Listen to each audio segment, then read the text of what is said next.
Happy Veterans Day, everyone. Thank you so much for joining the American Bar Association section of Civil Rights and Social Justice and the National Asian Pacific American Bar Association for a very special Veterans Day program with Louis Moore, who is 99 years old and a World War II veteran. He will talk about his beloved wife, Nellie, and the book he wrote, Eternal Love, about their life together. I am Mary Smith, chair of the Caroline and Ora Smith Foundation, one of the co-sponsors. We also want to thank all of our other co-sponsors, which unfortunately are too numerous to name. As a reminder, this program is 75 minutes long. Why? Well, there will be 60 minutes of conversation with Mr. Moore. And then for the last 15 minutes, the program will conclude with a truly memorable moment when Mr. Moore will be awarded live on this broadcast the Congressional Gold Medal. So do not tune out early.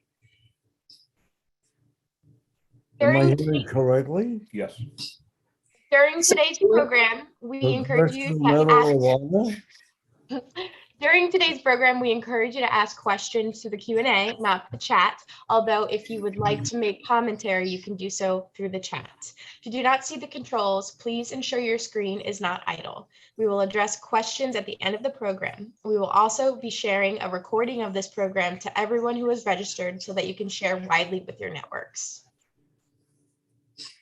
Now, a little bit more about what you hear today. Mr. Moore and his beloved wife, Nellie, met in 1946, right after World War II had ended. He saw her first as a dancer at the Chinatown nightclub in New York City. He could not take his eyes off of her. Weeks later, a chance meeting in a coffee shop launched a decades-long love affair between a Chinese-American soldier who was trying to restart his life after the war and a Japanese-American woman trying to rebuild her life after the U.S. government incarcerated her and her family at the Gila River Relocation Center. Mr. Moore has lived history through the last century despite discriminatory laws such as the Japanese internment and laws preventing Asian Americans from purchasing a home. Hear from Mr. Moore and his life, his love, and his resilience that propels him forward. Mr. Moore's story is even more poignant and compelling during this time when we have seen a spate of anti-Asian violence. So before we start this incredible program, we would like to show you a brief ABC News clip about Mr. Moore and his book, Eternal Love.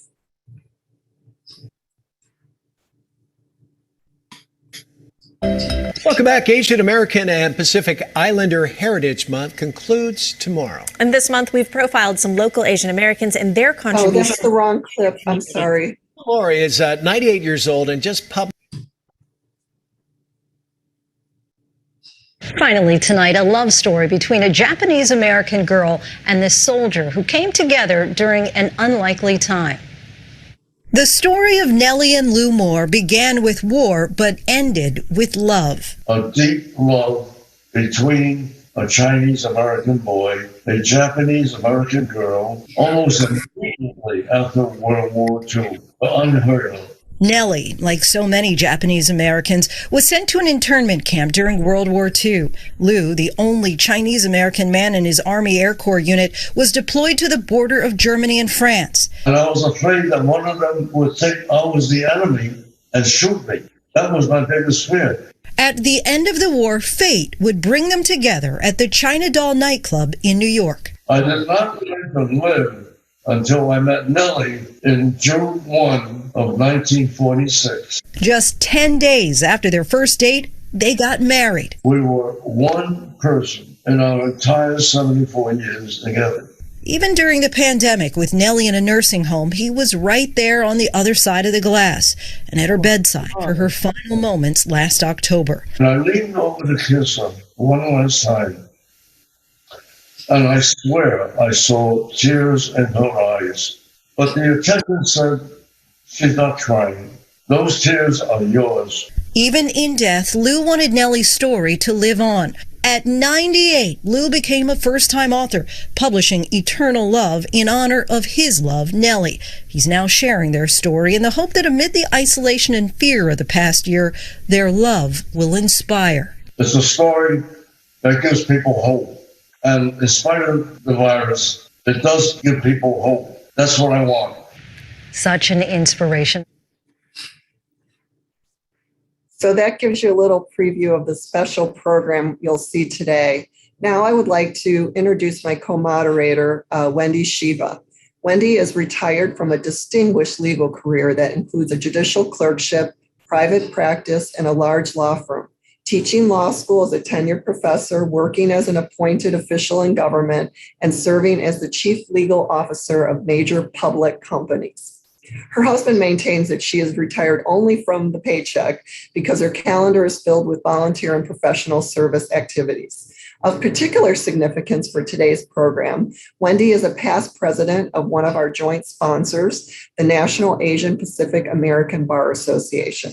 She also serves on the board of trustees for another co-sponsor, the Japanese American National Museum. Much of her professional service work involves the pursuit of diversity, equity, and inclusion in the legal profession, with special attention to challenges facing women of color and to collaborations among racial and ethnic affinity groups. Wendy is Sensei, which is the third generation of Japanese Americans. The story we will hear today about Mr. Moore's beloved wife, Nellie, resonates deeply with Wendy because of her mother's life story, which you'll hear more about later, which has much in common with Nellie's. And if you noticed, a very distinguished gentleman with Mr. Moore, that is his friend, Dennis Anderson. And we're thrilled that Dennis is with us today. Like Mr. Moore, Dennis, as you can see, is an Army veteran. He is a licensed clinical social worker who works at a clinic as a clinical therapist and advocate with veterans in California. He has served as an Army paratrooper and has been a journalist, author, and editor at both UPI and Associated Press. Very distinguished career. And he has worked with veterans as their advocate for 15 years, and he's been particularly helpful with his friendship and support of Mr. Moore. So we will begin our program, and I do want to say that unfortunately, we only have an hour for the actual program and then 15 minutes for the award ceremony. So Mr. Moore, Wendy, and I, and Dennis have all agreed that we might gently interrupt because we do want to cover a lot of topics today. So don't take that as us being disrespectful. So we will begin. Mr. Moore, it is so I do want to introduce also later Major General Robert Lee will be presenting the Congressional Gold Medal. And Major General Robert G.F. Lee has had a distinguished military and civilian career.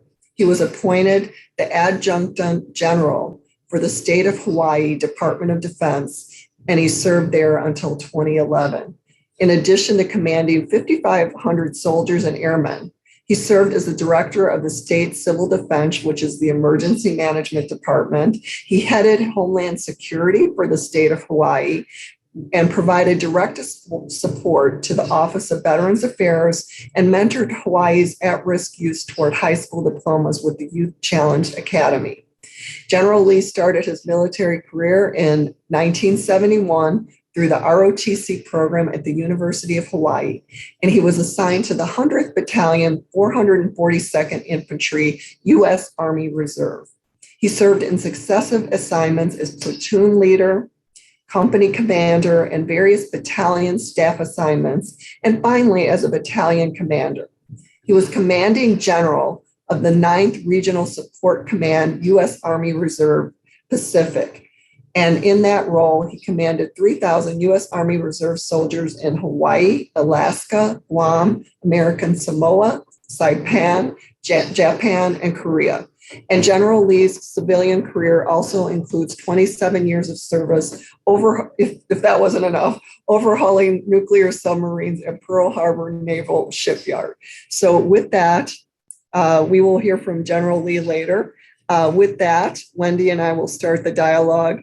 And as I said, we might gently interrupt to move things along, and Dennis will be assisting Mr. Moore.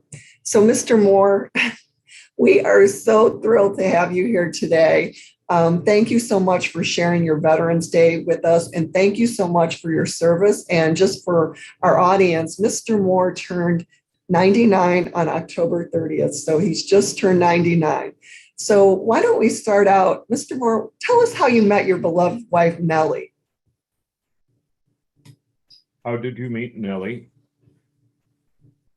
I met my dearest Nellie in May, very, very casually, because in April, when they opened up the nightclub, a whole line of chorus girls came out, and Nellie was one of them. And my eyes had been fixed on her ever since. I did not look at another girl until she came out to the lobby and said, I know you. My name is Nellie Mayetta. And then she turned around and disappeared. Then one day, I went to the China Doll hoping to get a job as a waiter or head waiter or whatever. But I was dreaming. I was too young to be a head waiter.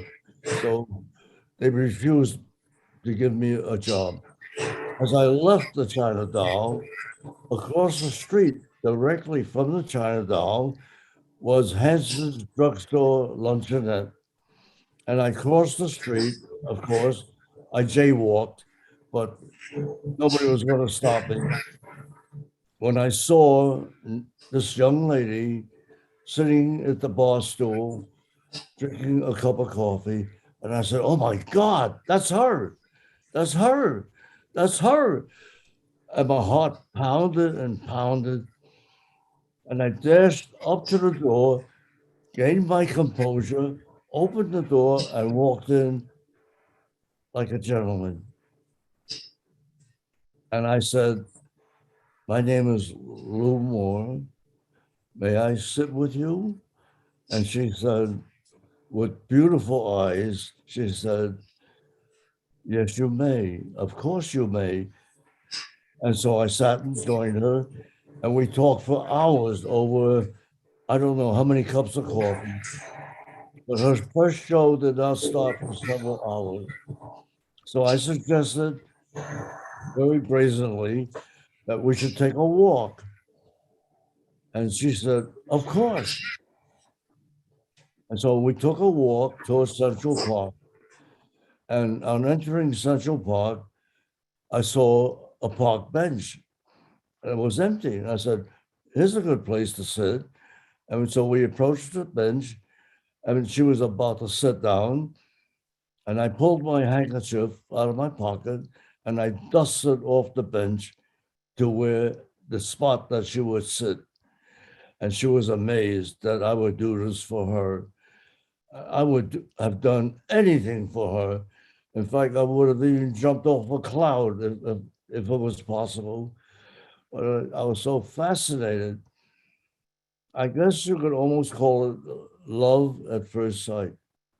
Lou, I have a question for you. Yes. Do I understand that you were just recently out of the Army and back from World War II? And do I also understand that Nellie was recently, within a year or so, having been released from the relocation? You're right.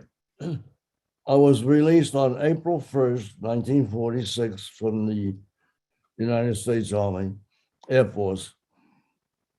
And I remember the date. I said, my God, April 1? That's April Fool's Day. They must be kidding me. So I grabbed my discharge papers and I ran like hell out the exit door and went home. Nellie, at just about the same time, was released from what they call relocation camps, but in all actuality, they were concentration camps because there was barbed wire surrounding the entire complex. And they were guarded by sentries with rifles and bayonets exposed. And these men were wounded veterans from the Pacific. So you can imagine the fright of the people living there, living under those guns and living under the hatred of the Caucasian soldiers. But Nellie was young at the time. about my age. In fact, she was 1 year older than me. I have one other question, and I'll get out of the way for Mary and Professor Sheba. And that is, I understand that you faced some high anxiety about being Asian American. Even before the war, you were working for Bendix, and they sent you to go pick something up at a defense plant. Yes, that's a story in itself. I was young. I think I was 19 or less, and I worked for Bendix Pioneer in Hackensack, or was it Hasbrook Heights, New Jersey. And my first assignment was to deliver a package to Bendix in Philadelphia. And this was just the first week of the war. And so I took my assignment very, very lightly. I called my mother, with whom I was living, and told her I would not be home that night because I have to go to Philadelphia. And in the background, I could hear my dictator father said, he can't go to Philadelphia, not without me. And my God, I said, oh my God, he's coming with me. But I had to accept it. Now, this was in January, and it was freezing weather. My uncle drove the car to pick me up at Hasbrook Heights, and we were all bundled up.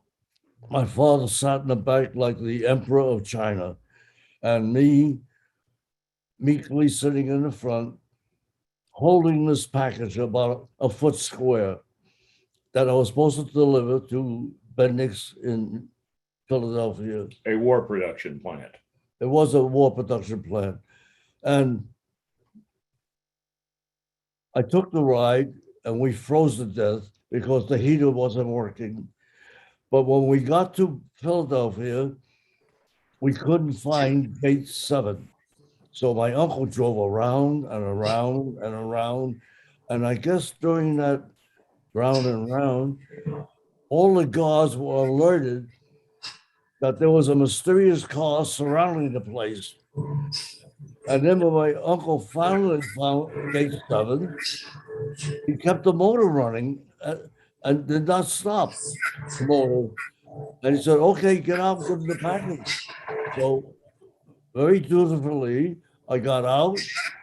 I walked toward these guards, about 6 of them, about 270 pounds each and 6 feet tall or more. They saw me coming at them with this box in my hand, and they pointed their rifles at me. They thought I was a spy to bomb them out of creation. And boy, did I sweat bullets.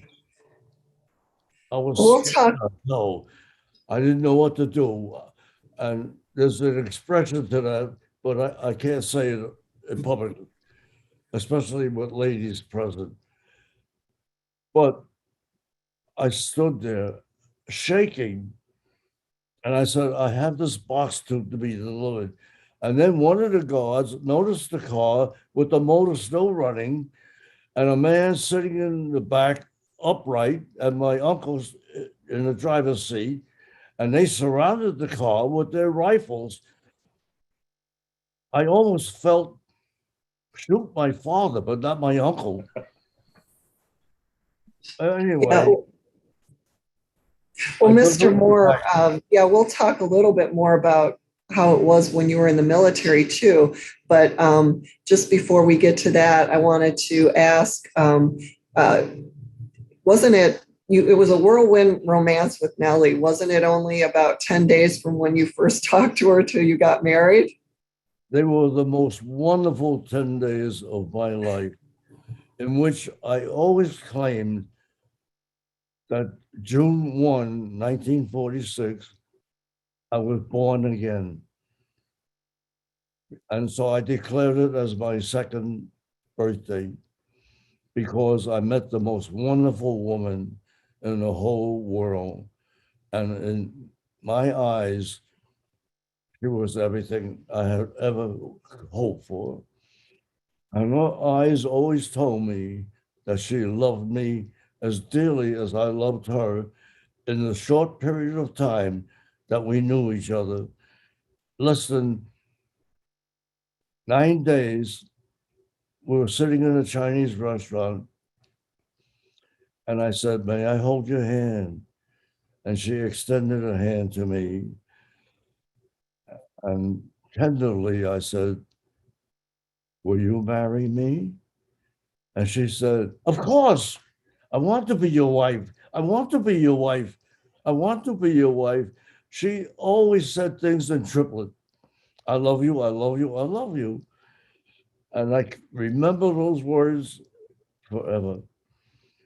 And so for June 1 to June 2nd, I kissed her for the first time. And it was beautiful. It was a loving, tender kiss, not like what you see in the movies today. I call it today's kisses as a mouthwash, like a car wash. So we hit it off. So we met on the 2nd, the 3rd, the 4th, the 5th, the 6th, the 7th, the 8th. And on the 9th, I proposed and she accepted. On the 10th, we went to Baltimore to get married because in Baltimore, there was no waiting period. And we had the most wonderful one-night honeymoon. And I will remember it till my dying day. And then we came back and all hell broke loose with my family. Yeah, I wanted to hear more about that, Mr. Moore, because you're Chinese and you're Chinese American and your family, and then she is Japanese American. Did your family accept Nellie into the family?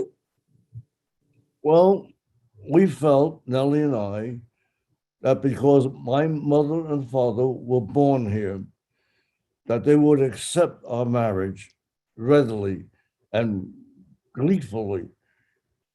And that the difficulty would be with her parents, who had recently arrived from Japan and then lost their farm, lost their home, lost their horse, and everything. As you know, they could only take what they could carry.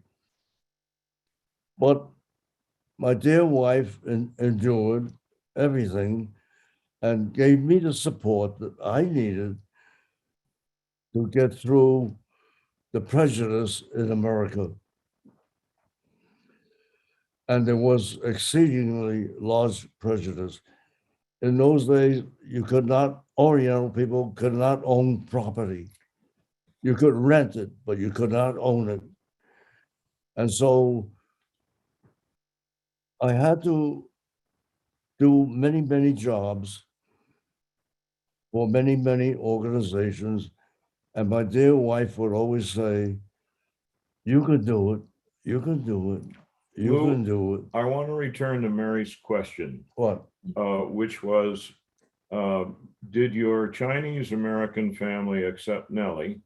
And did your Japanese American family accept you? And how did that go?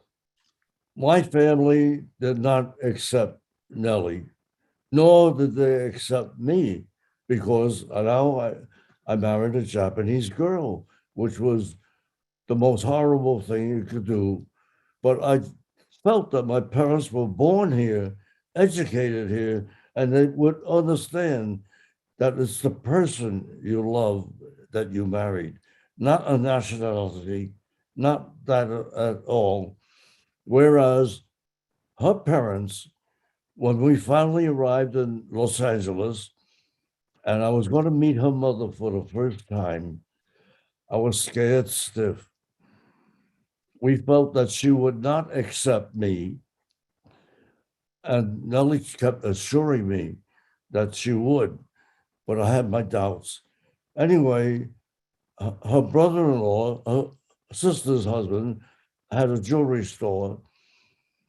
And I sat in a waiting room in the front for her mother to arrive. And I sweated as I sat there waiting for her. And then all of a sudden, a woman came, 4'10", 90 pounds, strutting like General Patton. And she scared the hell out of me. I said, "That's the mother?" Oh my God, I was scared. But to make it long story short, when Nellie introduced her mother to me, the mother stood there and stared at me like she could see through me. And that scared me all the more. But then her face broke into a smile and she approached me and she hugged me and she hugged me dearly. And I hugged her back.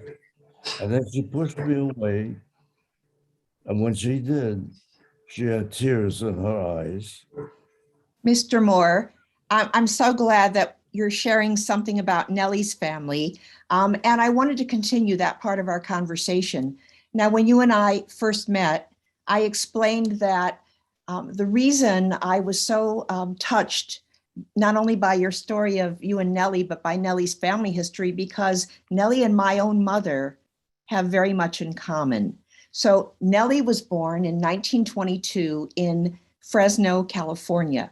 My own mother was born in 1920 in Fresno, California. So just 2 years apart from each other. Both Nellie and my mother were the daughters of Japanese immigrants who were farmers. So they came to California hoping to start a brand new life. I can't imagine how brave they were to make that trip. And, you know, it was a hard life growing up on a farm. So Nellie and my mom had that in common, being the daughters of Issei immigrants, being roughly the same age from the same town.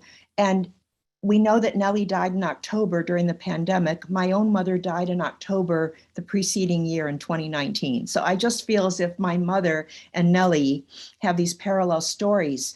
And, you know, we know what happened during World War II. You've described it in great detail about the incarceration of Japanese Americans. We know that our government imprisoned 120,000 people who were of Japanese descent, and more than 2/3 of these people were actually American citizens. And nonetheless, they were forced into these desolate camps, and you've so eloquently said they were euphemistically called relocation centers, but we know from the barbed wire and the sentry towers that in fact they were concentration camps. Nellie's mother was sent to a desolate area in Arizona, and Nellie was a teenager. So when you were first meeting and during your early married life, did Nellie share very much detail with you about what it was like for her to be imprisoned in this concentration camp? She was too young, 19, to hold a hatred for America, but she felt sorry for her parents who could not understand what was happening to them. But between her and her older sister, they made things and their lives with the mother and father, made it pleasant for them as much as they could, that this is our new home and we'll be here for a little while. They tried not to let them get excited because they were old, but they endured. And she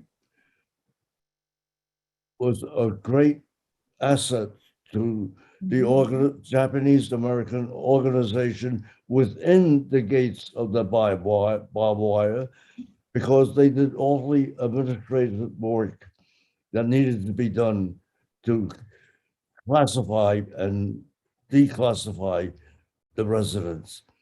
It's fascinating. Do I understand correctly that Nellie was an honor student in her high school in Fresno? Oh, yes, she was secretary of her class.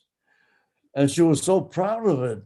And the only Oriental girl in the senior class that was given that title or a title.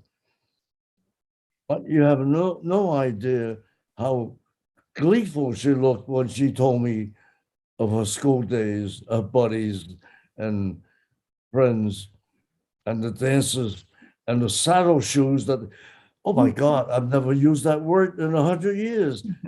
Saddle shoes. I think you're too young to remember, but you might remember saddle shoes. Every kid had a saddle shoe. I actually wore saddle shoes, Mr. Moore, and I See? remember the white shoe polish, trying to keep That's right. toes white on saddle shoes was a challenge. It's very interesting to me that although you personally didn't experience incarceration, through Nellie's eyes and ears and through her sharing with you, you've really picked up on some key aspects of Japanese American history. We know that young children and especially teenagers had a very different recollection of life in camp compared to their Issei parents who were full adults and who had lost control of their lives. So we do hear stories about the dances and about Boy Scout troops and the like. So the other concept you've really picked up on is you said they endured, and that Nellie and her sister did their best to help her parents. In the Japanese American community, we have two concepts. One is shikataganai, which means it cannot be helped. And gaman talks about persevering and enduring, just as you have described. So even though you had this cross-cultural experience, both Asian American, but you Chinese American, Nellie Japanese American, you really have absorbed the key elements of her story. Now, as Dennis pointed out, in your military service, and even going back to your experience at the Bendix plant, you know, being very aware of having a face that was clearly Asian. People didn't know whether you were Chinese or whether you were Japanese American. And so it was similar in your military service. And when you joined the US Army Air Corps, I understand that that was the predecessor to the Air Force. There were at the time about 13,000 Chinese American soldiers serving in our military. But you were the only Chinese American, I believe, in your particular unit. What was it like for you to be serving with, to be the only person of Asian descent who physically looked like what we knew to be the enemy at the time? How was that for you? No matter where I was assigned, I was always the only Oriental person in the battery, battalion, the army. Everybody else was Caucasian. I was always the only Oriental. And I lived in fear of that situation because I felt there would be some nut that would think I'm a Japanese spy and would shoot me for no other reason that I looked like a Japanese person. And when the war first broke out, I lived in New York City with my parents, and we all the Chinese people wore huge signs on their back that read, "I am Chinese, I am Chinese, I am Chinese." Otherwise, we felt we would have been killed by some idiot. And I believe, Mr. Moore, that while there were people in the military who recognized your skill and gave you promotions, you talked about one commanding officer who was not particularly accepting of you, and it sounded to me as if he was quite a bully. Could you share that experience with us, please? It was horrible because he was the commanding officer and you had to face him every day, whether you liked him or not. He was in your face, especially mine. He hated me and did everything in the world to embarrass me in front of the other soldiers because I was yellow. And he used that expression, yellow, yellow, yellow. And I hated it. Mm-hmm. And I hated him. And I wished him the worst. I have no idea what happened to him, but he was a bully. And he should never have been an officer because he was not a leader of men. He was a bully. And he bullied the hell out of me day in and day out. Now, despite that unfortunate experience with this one individual, there were others who did recognize your leadership ability and your talent. Can you tell us about the opportunities that you were given? Would you repeat that, please? Dennis, maybe you can help. Despite the prejudiced officer, and I say in recollection of the Army at the time, there was a lot of racial prejudice and the Army was not yet integrated. Mm-hmm. But despite the prejudiced officer, you also had good experience where your merit was recognized. Can you describe Oh, yes. I have always been a good worker, a diligent worker. And I received promotions, which didn't amount to too much, but in spite of being Oriental, I was promoted to PFC and so on and so on. Whereas the 150 men I was assigned with were Caucasian, they did not get a promotion because the officers recognized my ability, my diligence, and my loyalty to the United States. Yeah, I wanted to be certain that we knew that there was a positive side, another side of that coin. And I have one more topic before I turn it back to our host, Mary. There's one thing in your experience, Mr. Moore, that is of special interest to many of our viewers today who are from the American Bar section of civil rights and social justice. We have a great passion even today for understanding the mistakes of the past and pursuing social justice and civil liberties for all Americans. Let's talk about what happened when you and Nellie were newlyweds. You were saving your money and hoping to achieve the American dream of home ownership. Now, even though it was Los Angeles, where there is at least a discernible Asian population, you were living in the area known as the San Fernando Valley. And in fact, I've lived myself in the San Fernando Valley. It's pretty white. It's pretty white in the valley. So can you tell us about the difficulty of how you came to actually purchase your first home? I believe you had to go through an intermediary because they wouldn't sell directly to you. So you had to have a friend who was Caucasian assist in this.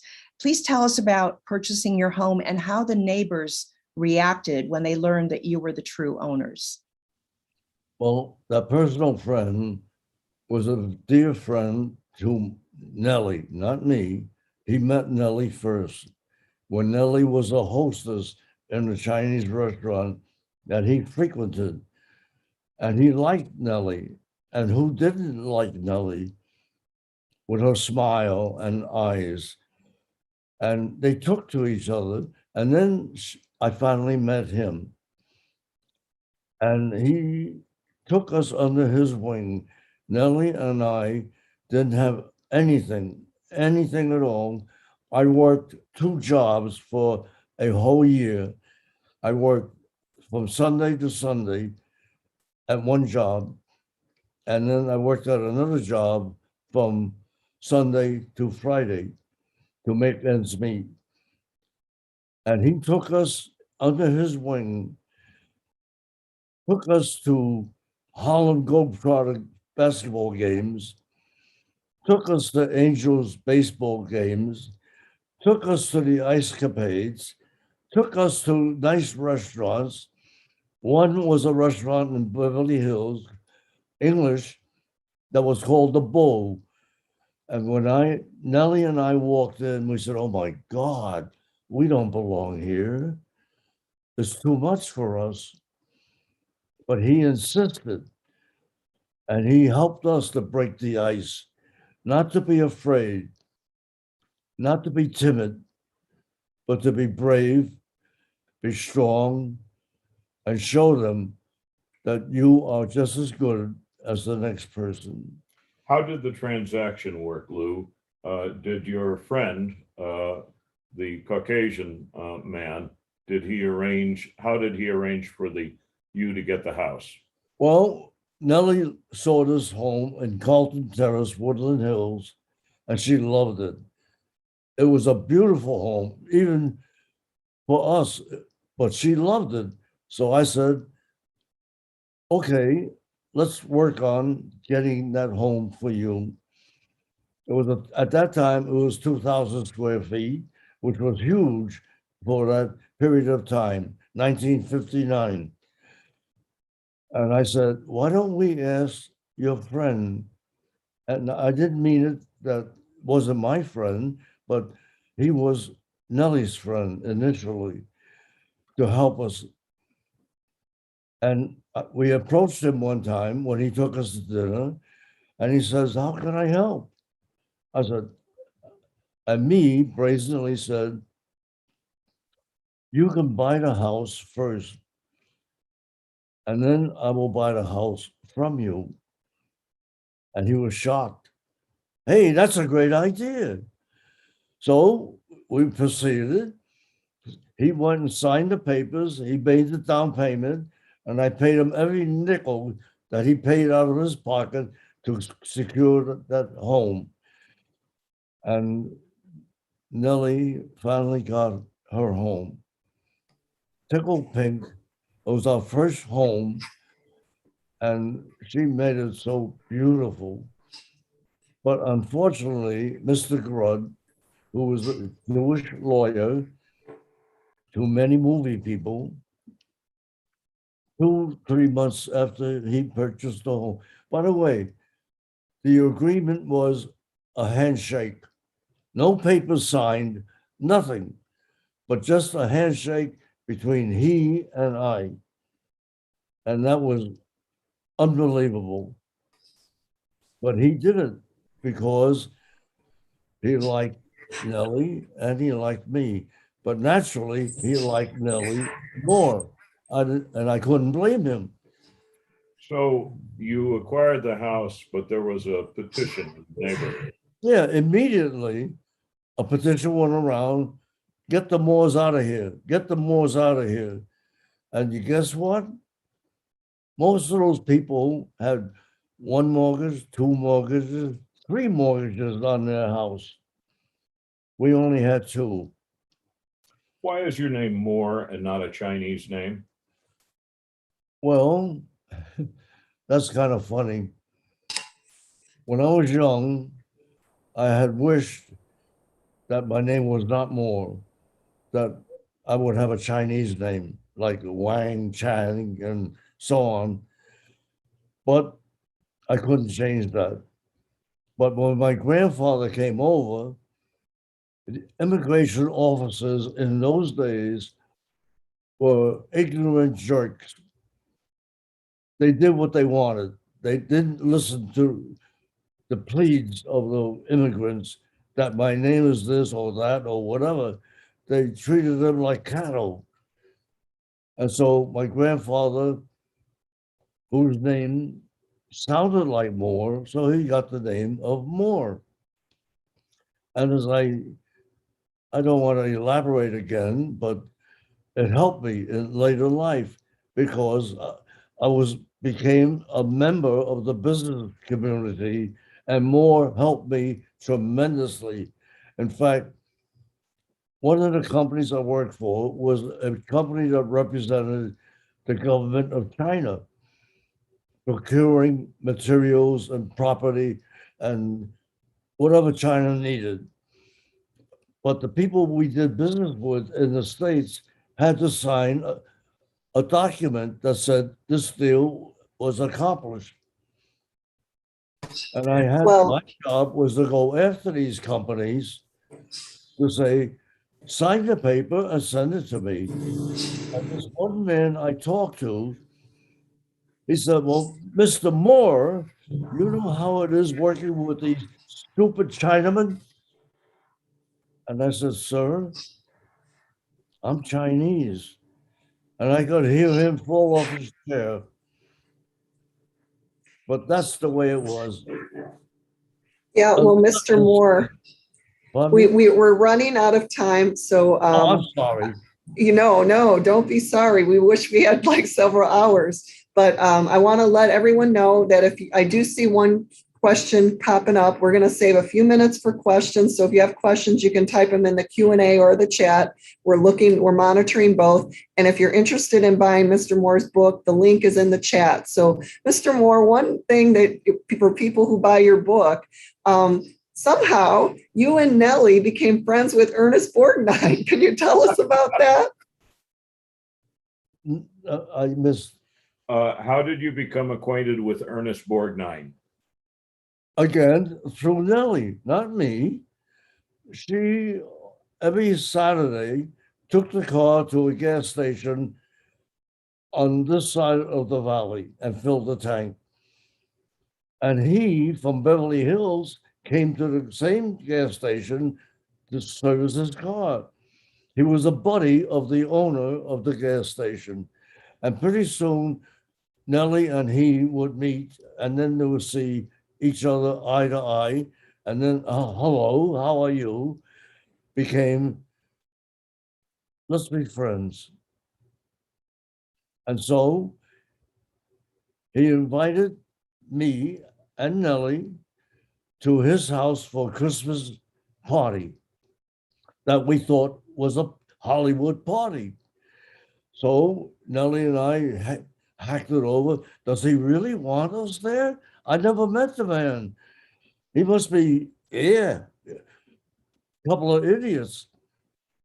But we wanted to go because we wanted to see a Hollywood home of a movie star, a man who got the Academy Award in 1954 for, what was the name of that film? Marty. Anyway, Nellie and I went over this and over and over, and Christmas came. And we said, oh my God, what are we going to do? And I said, let's go. What do we got to lose? So we got dressed up like we were going to church. And we went to his house on top of Hollywood Hill, knocked on the door. The door opens, and there he was in a plaid shirt, Levi's, and boots. And me in my Sunday suit and tie, and Nellie dressed to the kill. And he said, where the hell have you been? And I stood there, I was tongueless for the first time in my life. I was tongueless. And he said, well, get the heck in here. So we followed him to the dining room, and there was a huge table with 10 people seated and 2 empty chairs that were for Nellie and me. It was a sit-down invitation, not a wild Hollywood party that I imagined, but he was genuinely a good friend. And we were friends for over 50 years. I take note, Lou, that you were both veterans. Yeah, yes. Ernest Borgnine was a veteran of the U.S. Navy during World War II. And that's why he made the film McHale's Navy.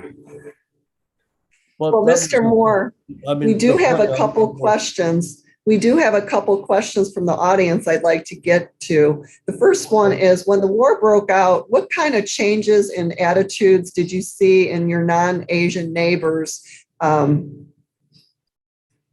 of the neighbors were indifferent. Some of the neighbors became difficult. Some of the neighbors encouraged us to forget about those other idiots, not worry about them. But you couldn't help it because you felt it every day, every hour. You couldn't go to the store without people staring at you and making you feel, oh my God, do I belong here? But I'm a forward type of person. So how you doing? And we got married. I taught Nellie how to face it. And Nellie, in her beautiful way, she won over more friends than I could shake a stick at. She was a beautiful girl, had a beautiful mannerism, had a beautiful smile, and eyes that just captivated you. And people fell in love with her, not me, but her. And I gained from her assets, which was wonderful because I was so proud of my Nellie. I couldn't have been more proud of any, but she was the love of my life. And she loved me as well. As I said, I think I said yesterday, we only had one disagreement, and that was who loves who more. And each one of us would banter back and forth, back and forth. I love you more. No, no, no, no. I love you more. But we loved each other. And Well, that was, Mr. Moore, we have another question. What advice would you offer new immigrants, especially those with very few connections or family ties from, particularly from Asian countries? it was not easy.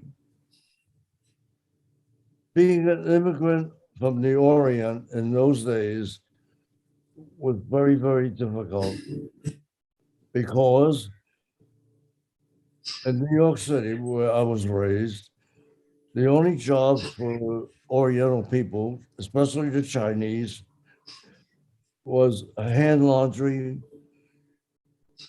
or something similar. And people sometimes broke their windows. And the Chinese were ignorant enough to put their name across the window of their shop, Jin Hong or something like that, which identified the nationality. And kids were kids. They followed the leader. Now, Lou, you are a third generation American, Yes. but the question was, would you have any advice for people arriving from Asia going through the immigrant experience now? How do you make yourself home in a country you're arriving? If I was an immigrant now, or I have talked to many immigrants in my past, I would tell them, stay away from the leader of the immigrants in your neighborhood, because that person is a con artist. He will tell you, you got to do this, you got to do that, you got to do this, and it will cost this, it will cost that. And everybody would believe him because he lives here. He speaks English. He speaks my language also. So people get sucked in because they're afraid to go elsewhere. And wherever they see an American flag or an American stamp or something like that from the US government, they collapse. They are victims and they're scared stiff. So many, many, many immigrants have suffered. And me, when I retired, I was a volunteer English second language tutor for 12 years. I taught English to immigrants, but I also taught them how to live in America, what to expect, what not to expect, what to do, what not to do. And they all loved me. So when you were saying watch out for the leaders, you're kind of saying watch out for the shot callers. That's right. But I have to say this, I'm not bragging, but in 1997, I was awarded the award as the #1 English second language tutor in all of California. That was me, because I was teaching the people more than just English. I was teaching them how to live in America, what to avoid, what not to avoid. And I wrote many letters for immigrants to government agencies to help them out of problems. I said, stay away from the Shylocks. And there's one in every Latino village or German village or whatever village.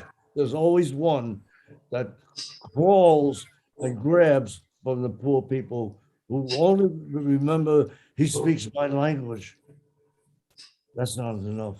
Mary, I Well, know we're we're running short, but there's a wonderful comment from Ann Diddy in chat. Could I just quickly read it? It's a Yes. very, yes, Mr. Moore, here is a comment from one of our viewers. She says, "Thank you, Lou, for your service to our country and for your lovely book honoring Nellie.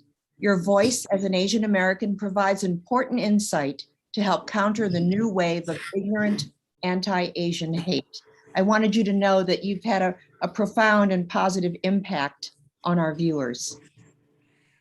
Yes, and so this is the last question of this part, because we're going to go to the award ceremony, but unfortunately, things you're talking about that happened preceding World War II and during World War II, we're seeing another kind of surge of anti-Asian hate. And I know you wrote this book during a pandemic, during a time when we're seeing increased anti-Asian violence. And I know you wanted your book to give hope to people. So what kind of final thoughts did you want to let people know from your book and the talk today? Well, I think people have to be more open-minded. And that's a key thought, open-minded. Don't follow the stupid leader. And we have many of them. That's why we have riots. That's why we have difficulties in government. Instead of two parties, we should have three parties, because there always has to be a third party to make a decision. These two parties that we have, I hate to get into politics, they're only fighting for their jobs, nothing else. And I believe in that thoroughly, because I worked for governments, I worked for a city, I worked for the county, I worked for the state, and I worked for the federal government. And I know what it's all about. Don't be stupid. Don't be sucked in. But there are multitudes of people who just follow. Oh, why should they follow? Because they think they are a hidden face that nobody can identify. When they break windows, when they steal, when they set fires, those are the idiots that I will put on a ship and send it to the North Pole. Well, Mr. Moore, thank you so much. We have 15 more minutes. I want to get General Lee on the video because it is time for a very special part of our program to present the Congressional Gold Medal. General Lee, are you going to get on? Thank you. Thank you very much for having me. I appreciate it, and I appreciate what you're doing.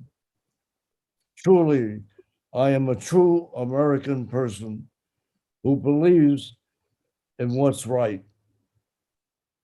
And it should be preached and preached and preached. Thank you very much. Lou, can we give the general a hand salute, both of us?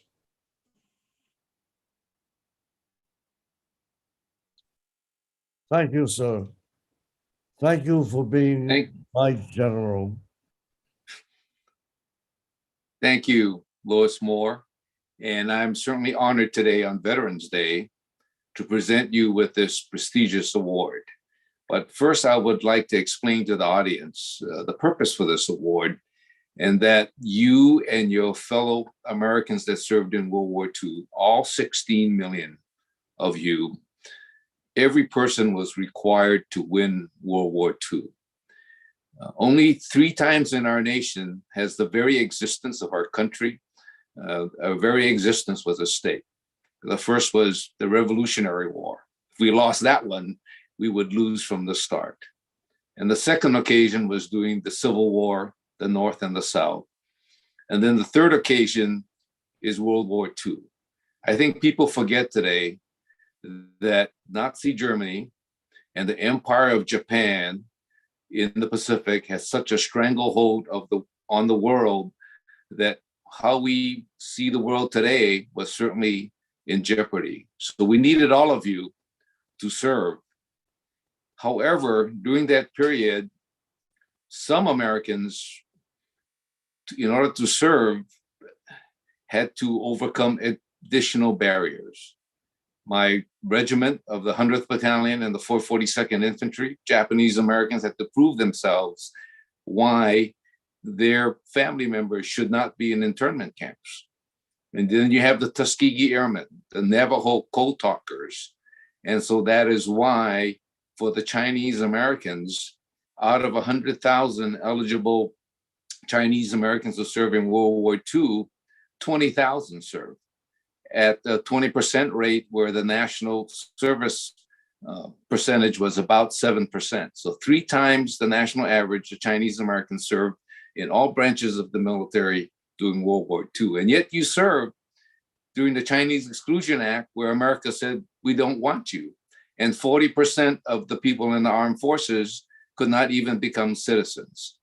So therefore, today, you and all your fellow Chinese American service members in World War II should stand tall, because with this award of the Congressional Gold Medal, you're now in the same company as George Washington, Ulysses Grant, Dwight Eisenhower, General MacArthur, and all the distinguished previous recipients of the Congressional Gold Medal. And you today will get yours. So to Corporal Lewis Moore, on behalf of the Congress of the United States, I'm so honored to present you this Congressional Gold Medal for Chinese American veterans of World War II. Oh my God. Thank you for your service in the Army Air Force, 18th Weather Squadron, serving in England, France, and Germany. Thank you.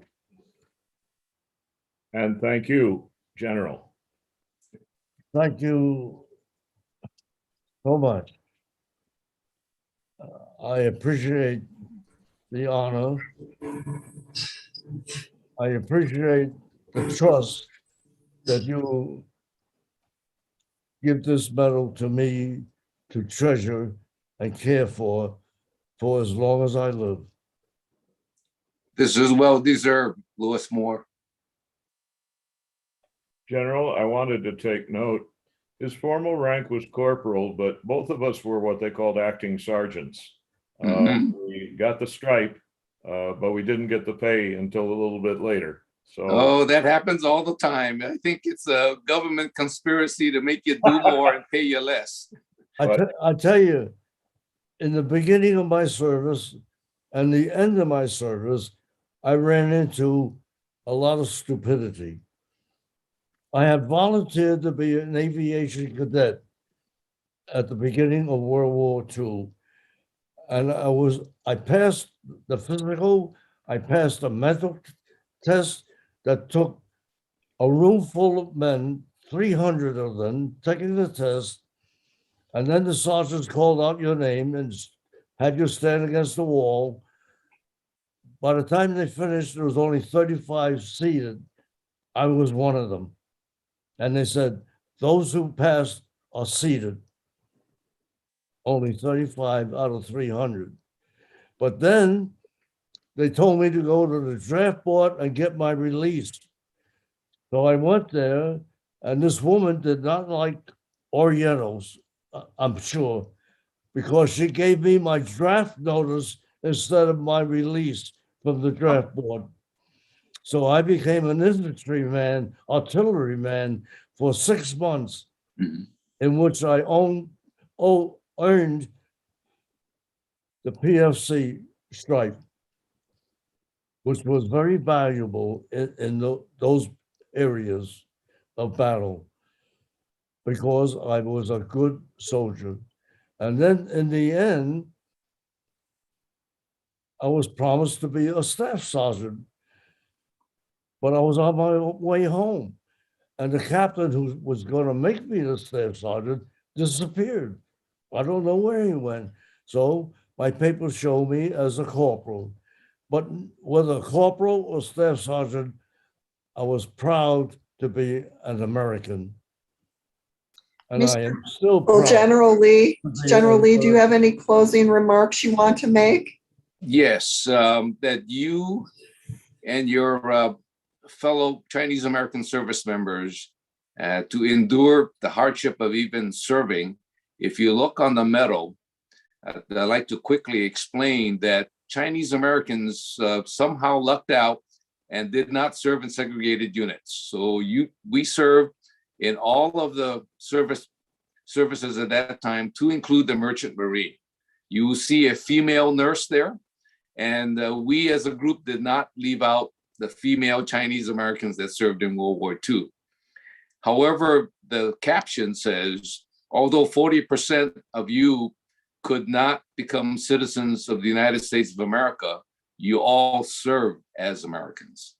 And then in the back of the coin, Chinese Americans served in every theater of war, in all campaigns, and fought on land, sea, and air. So these are iconic World War II,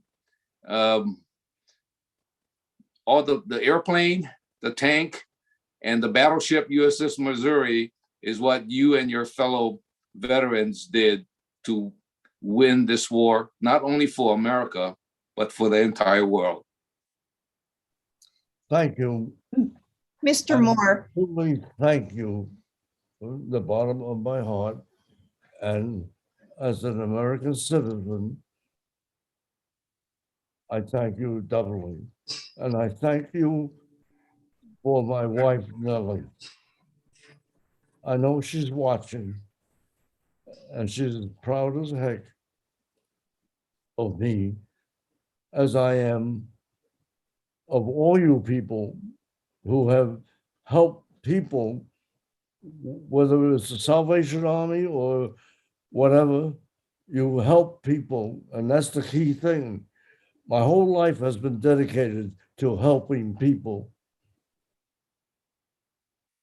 because you're human. And that's the key word. You're a human being. And that's very, very, very important. And I loved my wife because she was a feminine human being. And nobody else can tell me differently. Thank you, everybody. I appreciate all your love, all your generosity, and all your trust. I thank you. Well, thanks to you, Mr. Moore, for your service to our country. Thanks to General Lee. This has been an amazing program. We've heard about service to your country, the pride that we all have in being citizens of the United States, and of course, a great love story. Thank you so much, Mr. Moore. Thanks to all our sponsors, particularly the American Bar Association section of Civil Rights and Social Justice and the National Asian Pacific American Bar Association. As we said, the link to buy Mr. Moore's book, Eternal Love, it's available on Amazon, is in the chat. And thank you to all of you, our audience today, for joining us on Veterans Day, and for all the veterans in the audience, thank you so much for your service to our country and sharing your Veterans Day with Mr. Moore and the ability to see him awarded the Congressional Gold Medal. So thank you so much, everyone. As was mentioned, a recording of this program will be available for everyone who registered. So thank you so much. Happy Veterans Day, everyone. Thank you.